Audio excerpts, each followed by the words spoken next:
Ele enfrentou bandidos armados com facões na Tailândia, guardas de fronteira corruptos na Turquia e prisões que poderiam tê-lo impedido permanentemente. Isso não começou em uma selva. Tudo começou em uma rua tranquila em Bethel, Ohio, onde o magro e tímido, formado em jornalismo, Stephen M. Newman, desceu da varanda da casa dos pais em 1º de abril de 1983 e simplesmente continuou andando. Sem patrocinador, sem equipe de apoio, nem mesmo com um plano de verdade. A regra dele era simples: aceitar o que o mundo oferece e descobrir como as pessoas realmente são quando você é um estranho sem ter para onde ir. Depois de 5 milhas, o mundo respondeu imediatamente. A mochila dele era tão absurdamente pesada que ele desabou chorando à beira da estrada. A mãe dele teve que ir até lá e tirar parte da carga na hora. Ainda não era heróico, era estranho, bagunçado e dolorosamente humano. E esse é o ponto dessa história. Ela não começa com um triunfo. Ela começa com um cara percebendo que seu sonho talvez pudesse matá-lo e mesmo assim escolhendo continuar caminhando. A jornada dele deveria ser um teste da natureza humana, bebendo apenas água. Ele passaria fome se ninguém lhe desse comida. Dormiria no chão se ninguém lhe desse abrigo. O dinheiro dele vinha apenas de artigos publicados e depósitos ocasionais de $1.000 feitos por sua mãe. E quanto mais ele caminhava, mais o experimento mudava. Não era mais apenas homem contra as pessoas. Era o clima, fronteiras, animais, fome, o homem contra todo o planeta. A jornada para sair de Ohio foi difícil. Ele teve que parar em Athens por 2 semanas porque seus joelhos estavam inchados como bolas de basquete. Washington, D.C. era o destino. Se ele chegasse lá, pelo menos poderia dizer que tentou e conseguiu. Após quase ser atacado em um hotel abandonado, ele passou a ter o sono mais leve, com botas, mochila próxima e pronto para ir.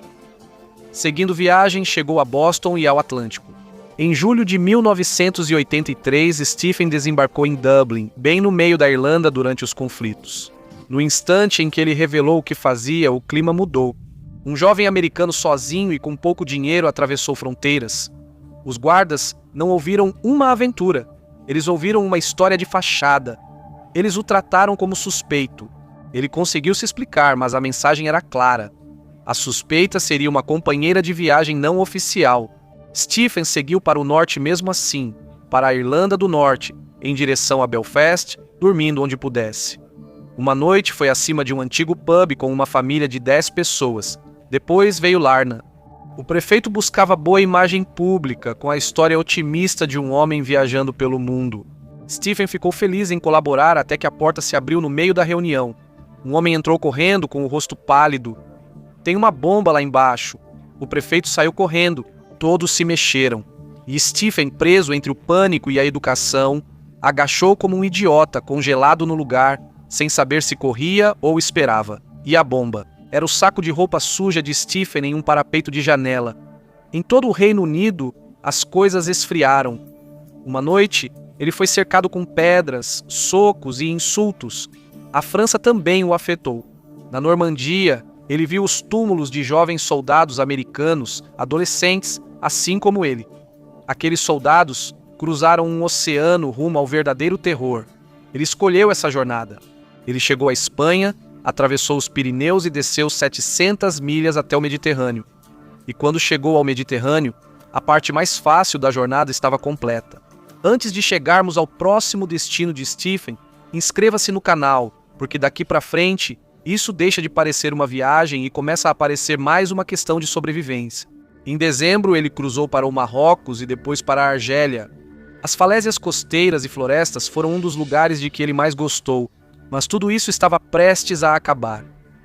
Stephen atravessou as montanhas Atlas sob a luz de uma lua cheia. Era inverno, então mesmo no norte da África havia neve no chão. Então ele ouviu um grunhido. Stephen se virou e encontrou 13 javalis selvagens olhando para ele. Stephen correu e subiu rapidamente em uma árvore para se proteger. Os javalis ficaram lá até de manhã. Ele passou a noite exposto ao tempo. Ao amanhecer, Stephen mal conseguia mexer os dedos. Ele teve que ficar na área por mais 3 dias depois de adoecer. Mas isso foi apenas o ato de abertura neste continente. Os tempos mudaram desde sua visita à embaixada em Washington, corrente contínua.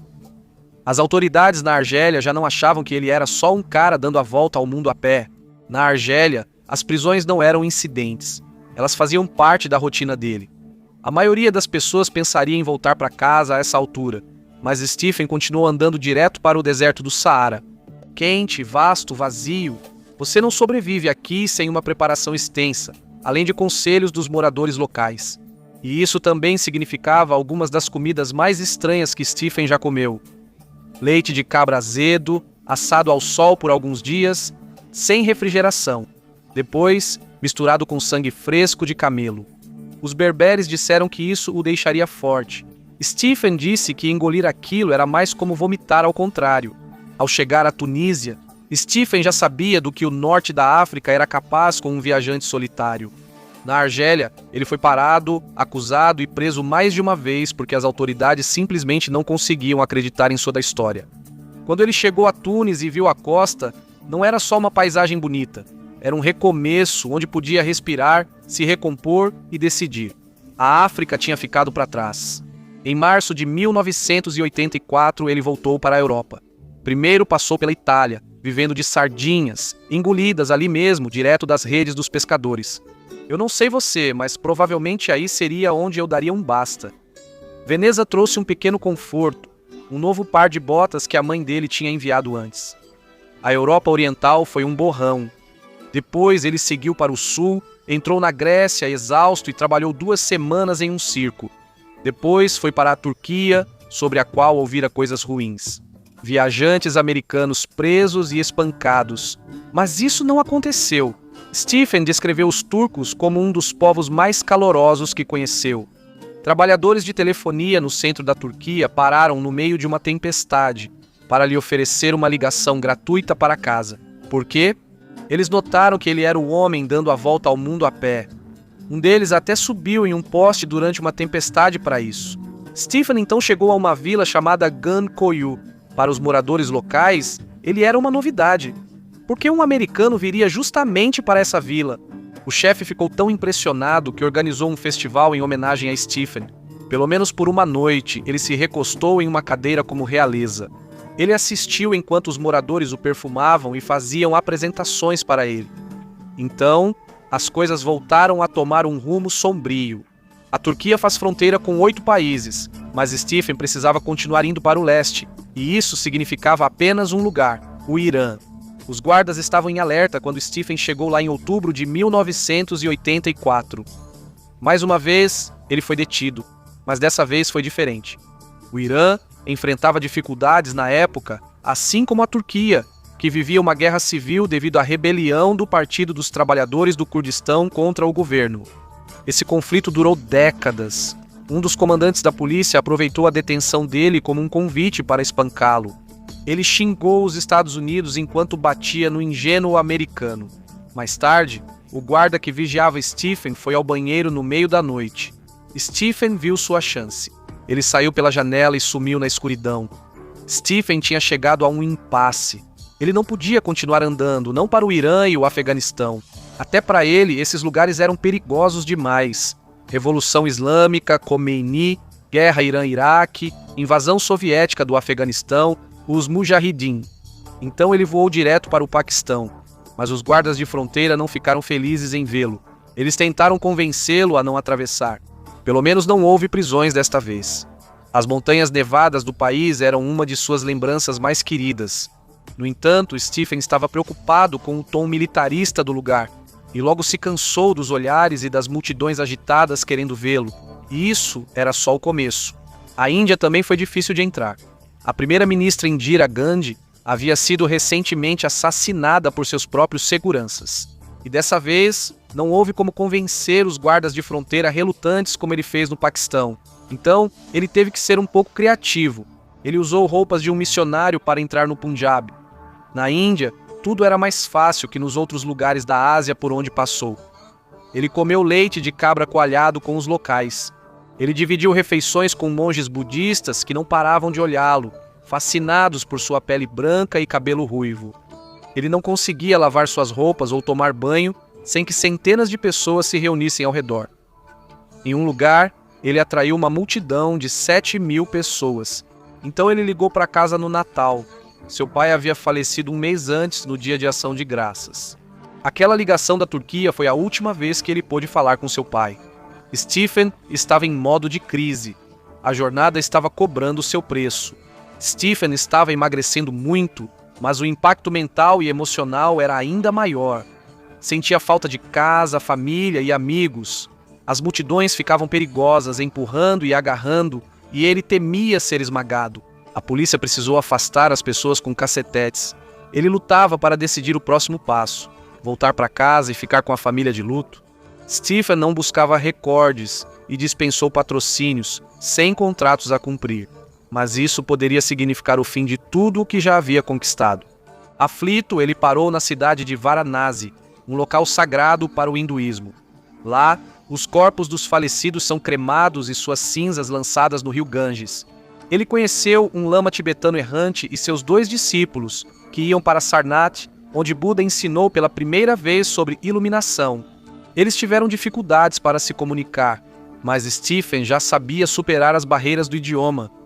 A conversa o motivou a seguir por um canal em Calcutá. No início, ele corria paralelo à estrada, mas depois entrou na selva. Ele achou que teria que passar a noite ali, entre tigres e cobras. Mas, na margem, um homem misterioso o convidou para uma casa vazia. Mas não era tão perigoso quanto parecia. Era uma pousada moderna, com muito espaço. O homem, proprietário, dedicou o local como descanso para os cansados em nome dos pais. Stephen foi o 13º hóspede, o número mais sortudo da Índia, o que resolveu as coisas. Já tinha ido longe demais para parar. Sempre haveria algo mágico ou belo que ele poderia perder se desistisse.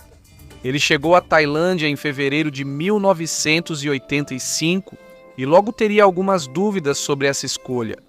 A comida lá, muitas vezes, era apenas escorpiões ou baratas fritas, mas ele não reclamava. Dizia que tinha um gosto de cordeiro, mas a culinária seria o menor dos seus problemas. Ele caminhou pela selva no sul do país certa noite. Era para evitar o calor do dia, mas ele não estava sozinho. Essa estrada provavelmente era uma das mais perigosas do mundo. Bandidos armados com facões avançaram contra ele e tudo o que Stephen tinha era um guarda-chuva. Ele tentou enganá-los fingindo ser uma arma, mas não funcionou. Ele usou o guarda-chuva como porrete e os afastou por um tempo, mas logo um deles o agarrou por trás e o derrubou, brandindo o facão. O facão acertou a mochila dele e desviou. Ele ficou a um fio de perder a cabeça, mas o destino interveio. Os faróis assustaram os bandidos. Uma caminhonete passou por ali.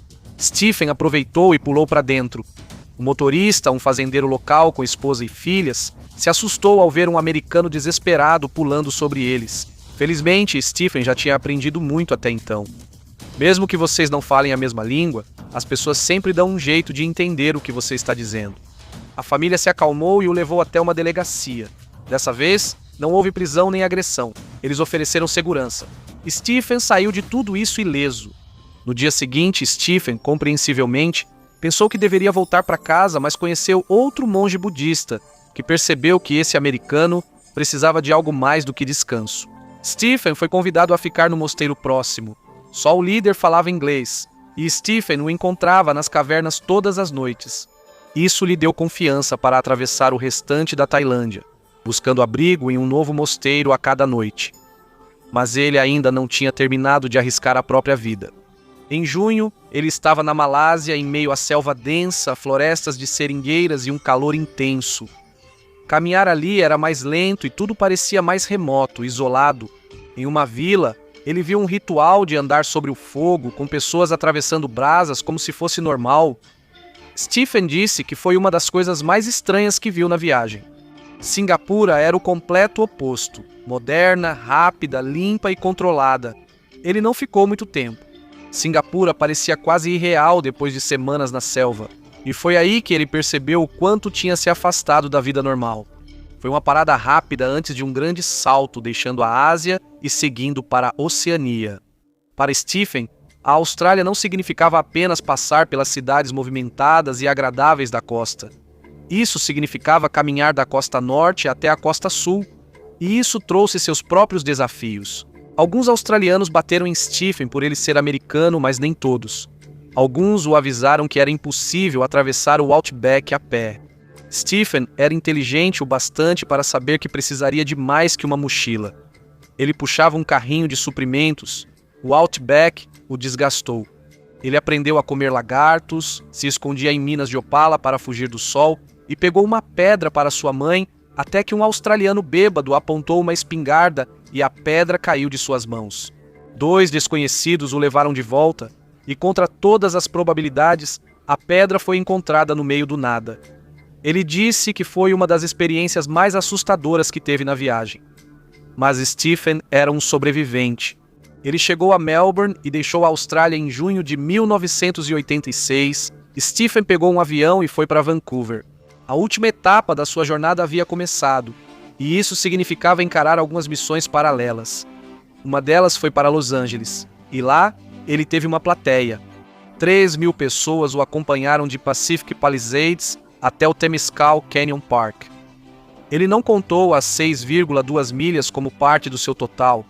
Apenas a jornada direta de Vancouver até Bethel contava. O oeste dos Estados Unidos passou rapidamente. As torres de Seattle, céus infinitos, montanhas roxas, até mesmo búfalos vagando. O inverno chegou forte antes da divisão continental. Stephen dormiu na neve a menos 13 graus Fahrenheit, mas isso não importava. O lar estava perto.